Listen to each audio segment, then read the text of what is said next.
Hey everyone, how's it going? Welcome or welcome back to Chef Vic Cuisine. Today we're making a Black Forest cake. Now, with its layers of chocolate cake, whipped cream, and cherries, this classic German dessert is sure to be a showstopper for anyone that sees it. You want to go for this recipe whether for a birthday, an anniversary, or for a perfect way to satisfy that sweet tooth. So, let's get started.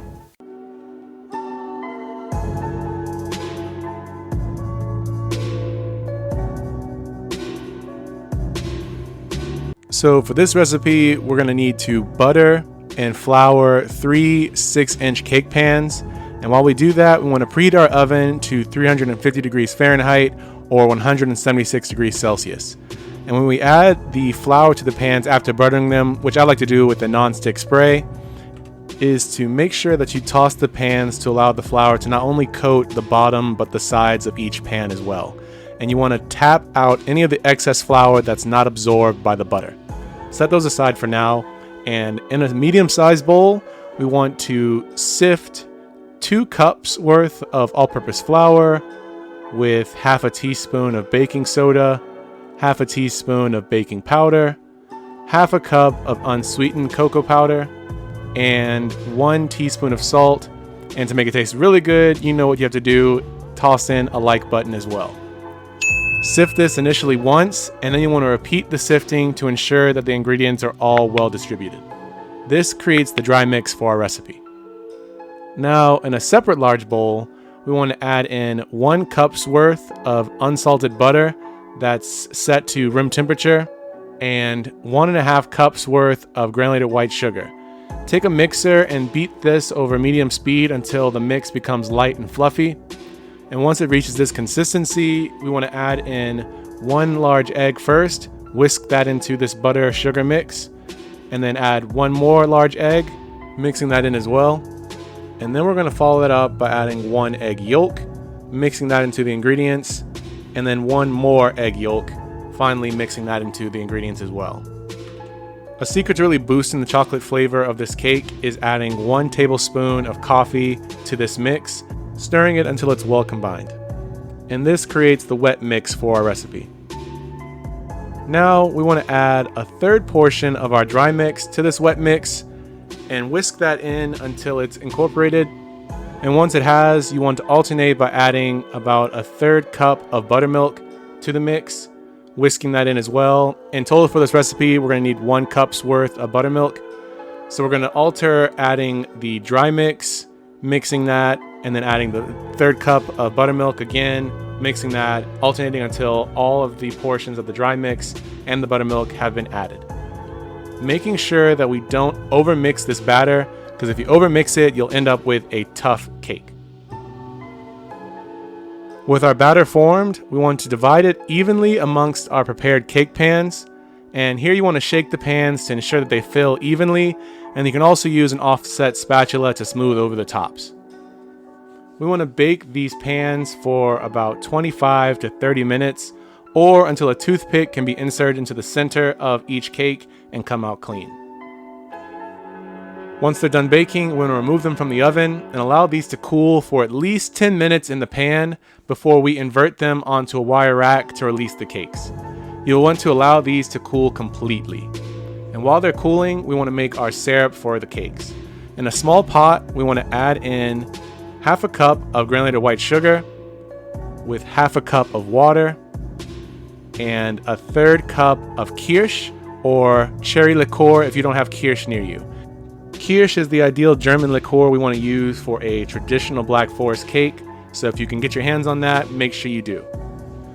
Whisk these ingredients together until the sugar dissolves and then bring this pot to a boil.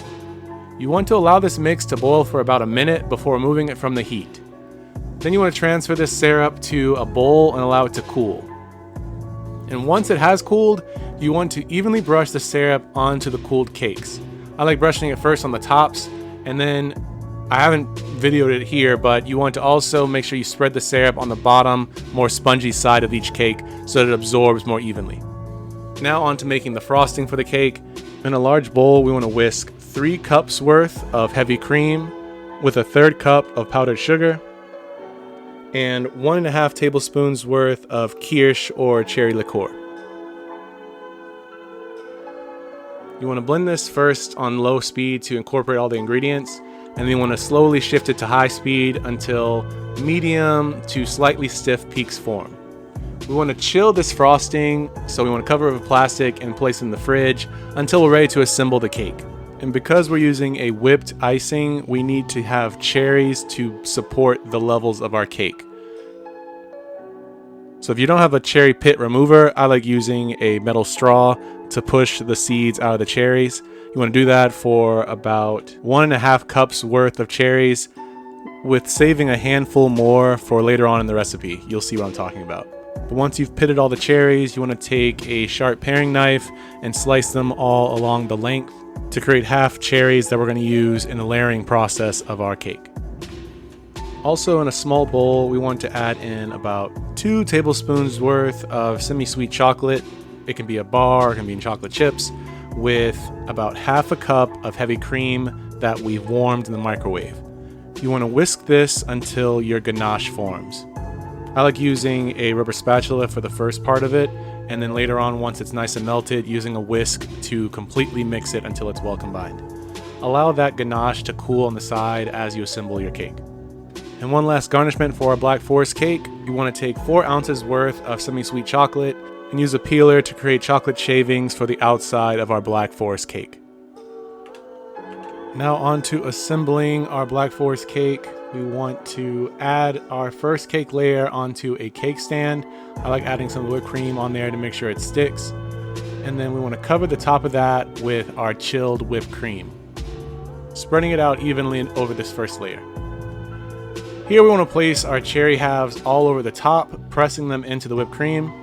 The cherries will serve as a structure, as the whipped cream is too soft to support the cakes. I like adding a little bit more whipped cream over top of the cherries before adding on the second layer of our cake.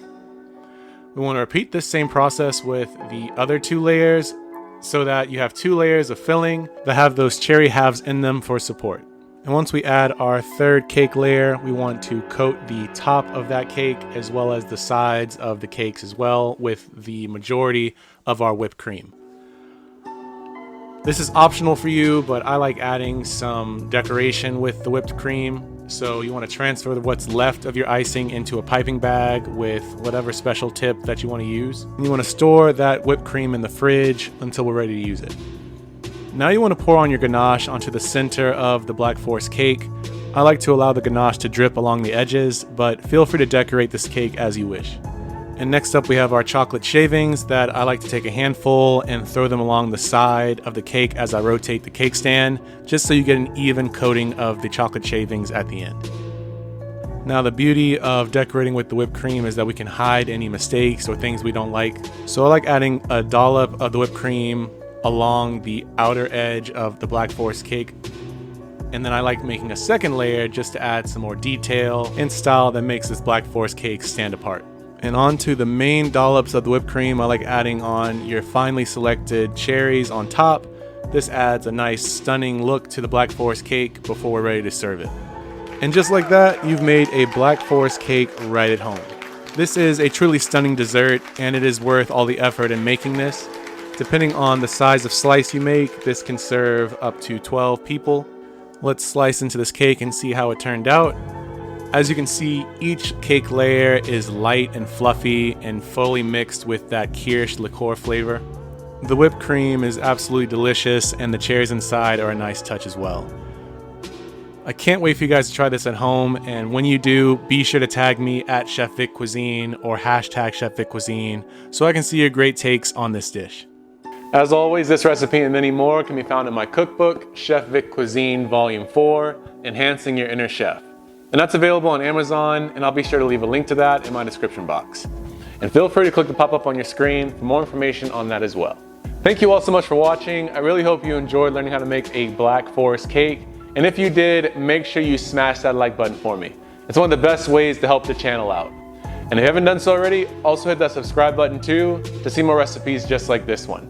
And sharing is caring, so if you enjoyed this recipe and think someone else will too, feel free to share this with all your family and friends.